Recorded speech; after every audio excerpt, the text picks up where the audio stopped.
It's obviously late in 2014, the Melbourne Cup's been run and won, and we're already looking at 2015. So I feel like we've lost some momentum on closing the season, and Steve Rossich has already alluded to next year, how it would be done earlier, post-season, which we'd all look forward to. But I really thank all our fans, members and sponsors that have supported us all year and here tonight, and continues to astound me. And I know the players really appreciating the club. You really helped grow us into the club we want to be, so I thank you for that. We don't value talking too much.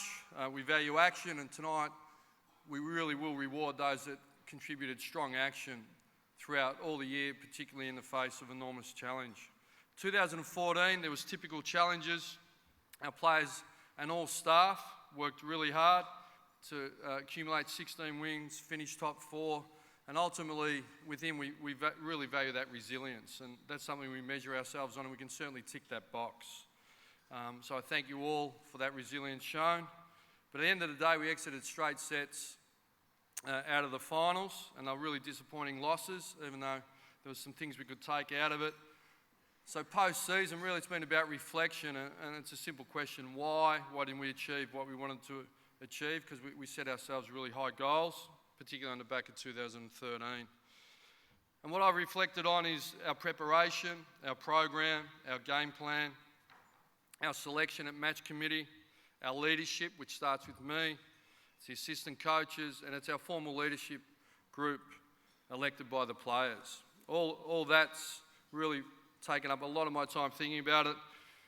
And I could come up with a number of examples in all areas where we were not uncompromising. And that's something we really value. And that's something that you need in the AFL system to be successful. And clearly the Hawthorn Football Club, an uncompromising football club.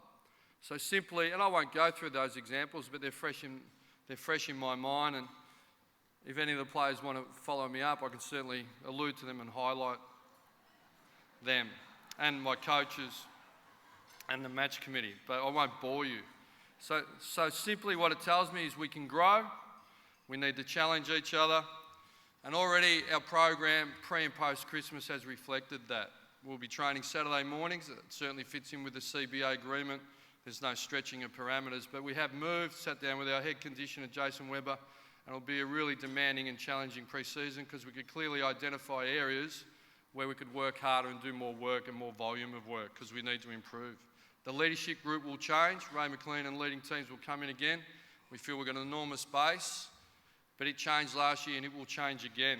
Our game plan will continue to change. We modified that throughout the year. We got some benefits, but it needs to improve. And the results tonight will reflect our emerging leaders, hopefully. And they'll continue to reflect change in the footy club. But to us all of us sitting here that work at the club on a daily basis, we've shown great resilience for a long time, and this club's been known for its resilience and its challenges, from its fledgling beginning. But at the end of the day, we haven't been as brutal and as uncompromising as we need to be, and that's what we will be in 2015. Have a good night.